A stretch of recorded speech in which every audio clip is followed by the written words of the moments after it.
สวัสดีพี่น้องท่านผมเมนูวันบ้านชาแนลผมพ่อกันตอนเที่ยงผมใกล้เที่ยงนะผมเดี๋ยวมาเลี้ยวผมใกล้เวลาผมนะครับเมนูตอนเที่ยงผม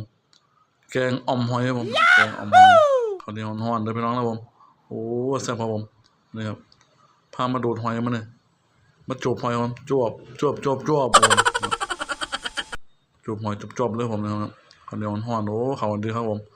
แต่เพื่อเอานะครับเมนูวันบ้านชาแนลผมนะครับของแท้ผมนะครับอันนี้มันห้อนจูบหอยเนี่ยโอ้สุดยอดครับผมแซ่บคือเอาผมนะครับเมนูบ้านของแท้ผมนะครับผมฝากกดไลค์กดแชร์กดติดตามเป็นแรงใจผมนะครับมีเมนูบ้านมาฝากมาต้อนประจำผมเราแต่โอกาสเราแต่เวลาผมมันเลยเป็นคิวของแกงอ่อมหอยผมเนี่ยแกงอ่อมหอยผมอันนี้มันห้อนโอ้แซ่บคือเอานะครับมาเดินไปน้องนะผมแซ่บคือเอาผมนะครับพามาจูบหอยมาเนี่ยครับ